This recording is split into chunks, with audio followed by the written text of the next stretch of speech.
Yeah. Turning now, a Pennsylvania congressional candidate, Teddy Daniels, has a lot to say about the pandemic, and he's on the side that is fueling a lot of the, I'll say, controversy. Take a Mm. listen.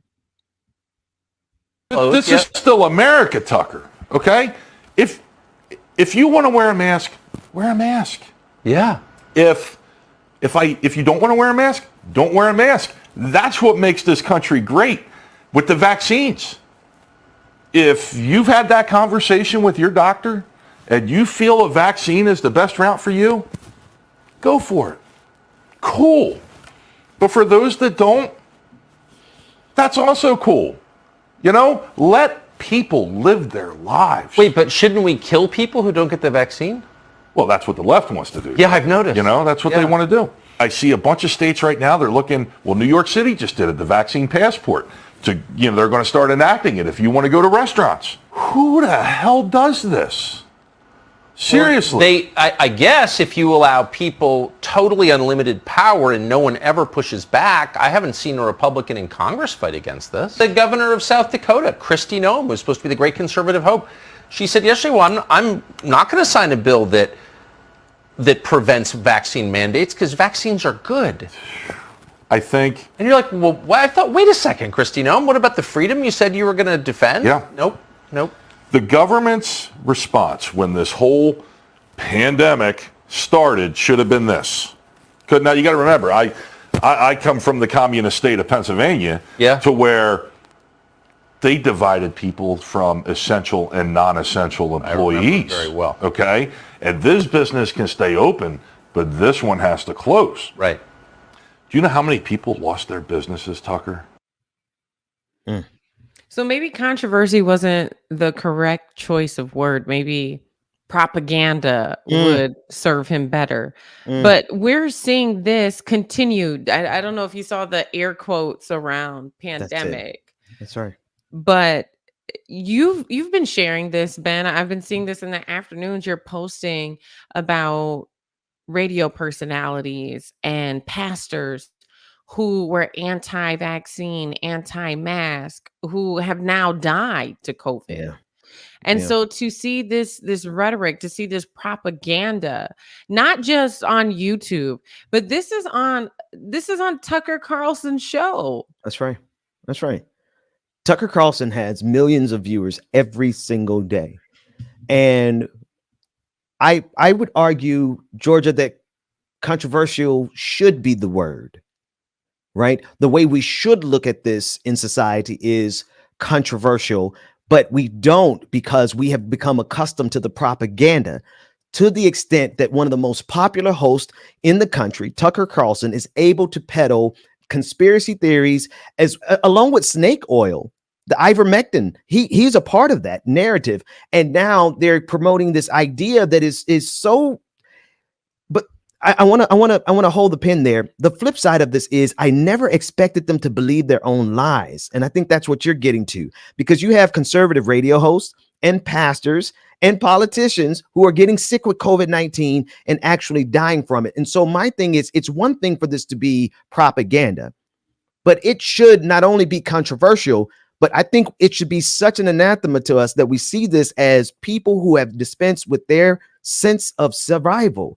They are killing themselves because of their politics. Oh, yeah. And this guy, he's running for office. Teddy Daniels, he's a congressional candidate. And what is dangerous is the fact that he's putting this out there. If he gets support and he gets in, this is another vote. That's right. This is another vote that impacts the lives of those who live in Pennsylvania. That's right. This is another political force that impacts the national stage as well. Yeah. He also served, and thanks to David for pointing this out, served the Trump campaign as the Northeast U.S. Director of Vets for Trump. And that makes sense. He's well versed, and he has support, not just in his district, but because of that connection with Trump, he has a lot of national affiliations as well. Yeah. So he had his sphere of influence is vast. And here you have this man putting air quotes on a pandemic that has killed how many people nationally Getting and close to seven. internationally? We're And coming. you want to Well, put oh air my quotes goodness, around that? internationally, Sister Ford. When you said internationally, it reminded me of what's happening, um, even in India. Right, there are reactionaries all across the globe who have seized power in these countries. And that's what this guy is. He's looking to get another piece, like Marjorie Taylor Greene, of the power structure that is the American empire. And we should be terrified that this is the regime of ignorance that has seized power in the form of the right wing conservative movement that was championed and heralded by Donald Trump. He is not the creator of that movement, and that movement has gotten so big that it has now eaten him. It is out of control. And the pathway to power and economic privilege for conservatives now is to ignore the reality of a pandemic that has killed nearly 700,000 people in America alone. And what frustrates me is because then you juxtapose that with candidates like Nina Turner, Mm, who were honestly running on truth and mm, were running to disrupt change. And how in our community, that can be seen as I don't know, but she's running on truth. And here you mm. have someone who is simply just running on propaganda. And the thought that he will actually be elected. He Yeah, could actually be elected. It disheartens me because yeah. the integrity that's required to be a politician is in this nation is little to none. You don't Mm, integrity is not a requirement, mm. And and it's I a wish liability. more people in our community would not feel like they are not qualified. I hear that a lot. People, oh, or I have this in my background, or I don't have the experience. Listen, we have people, Republican hopefuls who are running on lies and winning. Mm, mm. That is the pathway to victory for them. And it has led to many of them not being able to distinguish from the reality that is an objective truth and the reality that they have crafted in their minds that is built on the propaganda that they have gotten over the last 20 years from outlets like Fox News, who is now more than happy to put somewhere to the tune of $8 million a year in the hands of Tucker Carlson because he is a master propagandist. But the problem is that because they no longer can distinguish between their own propaganda and the truth, they're running up against the freight train that is COVID-19. And so while I do hope that they are all vaccinated because them participating in that community-wide activity helps us all, the truth is some of them are dying, and death is pretty permanent. Your political position should be flexible enough to accommodate life, especially from a party that considers itself to be pro-life. And Tucker Carlson is not the only one who's using his platform. I know we've spoken about him a lot. And if you're not a right winger, you might not even know that some of these shows exist. I want to play a clip really quick from True News. This is another program that is highlighting this type of propaganda. Think that in America, we are eventually going to face vaccination camps, quarantine camps, punishment for people who choose not to be vaccinated or to vaccinate their children? Do you think parents are going to lose their children? They're going to have them taken away because they're not deemed fit to be parents because they choose not to put an experimental jab in their children? Yeah, I think we could see that. And you're right. Australia does appear to be a canary in the coal mine. And right, a 3-month time lag sounds about right.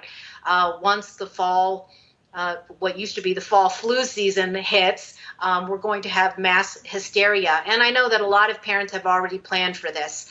They made difficult decisions with their children not to send them back to the public schools here, which are essentially indoctrination and will be quarantine camps themselves. The Scarlet Letter is now a U for young kids, whether they're on K through 12 campuses or college campuses or at the service academies. We essentially have de facto quarantine vaccination camps already. And so this is stemming from a situation where a parent did lose their rights in Chicago. Take a look at this clip. It may be a first of its kind case. A Cook County judge here at the Daly Center has stripped a Chicago mom of her parenting rights because she's refused to get the COVID vaccine. And he is a very sweet boy. He's my whole world. You miss him? I miss him more than anything. Rebecca Furlet has been divorced for 7 years and shares custody of her 11-year-old son with her ex-husband. What had been a 50-50 split in parenting time. But on August 10th, in an unrelated child support hearing, Cook County Judge James Shapiro asked Furlet whether she'd been vaccinated. When she told the judge no because she's had bad reactions to vaccines in the past, Judge Shapiro stripped Furlet of all of her parenting time until she agrees to get vaccinated. I think that it's wrong. I think that it's dividing families, and I think that it's not in my son's best interest to be away from his mother. Furlet is now asking the appellate court to stay the judge's order. Her attorney saying the judge has overstepped his authority. And you have to understand the fact. You know, I do have. I wonder if the judge is related to Ben Shapiro. You know, just Well, but here's a situation that I see in this one, Georgia. This scenario is there are a group of parents in this country that are asking for permission to be able to put their children's life at risk of dying from COVID-19, particularly the Delta variant, because that has mutated from what was something that originally was not a significant threat as far as percentages to children. The Delta variant is killing children. And these people are asking for permission because they are their parents to put their children in harm's way. I just need us to observe the absurdity of the moment that we're living in. And I do believe that if you I'm going to stop there. I can't. Well, what are your thoughts about specifically this mother losing her rights? If Do you she think it was should going go to, that far? Should there be that much regulation on vaccines? death is pretty permanent. And as this continues to mutate, it is becoming more and more clear that because of the ignorance of America and the ignorance of that right-wing reactionary movement that is global, we are going to continue to see variants of COVID-19 morph until the point where we all are going to have to go back into full quarantine, and we would have lost at least 1 million people in this country. If parents are so committed to their desire to not get vaccinated, fine. But do you have the right to put your children's life at risk? Absolutely not. And so when you looked at that first clip from True News, we saw this exaggeration from a story like this, right? Where it starts out where this parent is losing visitation rights, and then it gets blown up into full-blown concentration camps. Now, That's there right. are no reports of that at this time. And I don't see regulation developing to that level. But Ben, to your point, this is a matter of life and death, especially for children now. And so, yeah, I mean, but I will say this. I do think if we're moving in the direction of taking parents their visitation rights away, I do think that we should be moving in the direction of online school again. Yeah. To me, that feels very contradictory that you'll be hurting children in these Yes. classrooms Oh, yes. without having to Yeah. wear masks. In some instances, there's a ban on mask mandates. And then the other piece is, that there is not vaccination cards required to go into the schools in some cases. So if we're moving in the direction of holding the parents that responsible, I think we should also be protecting our children and just Absolutely. allowing them to do distance learning again. Yeah, no, absolutely. I could not agree more.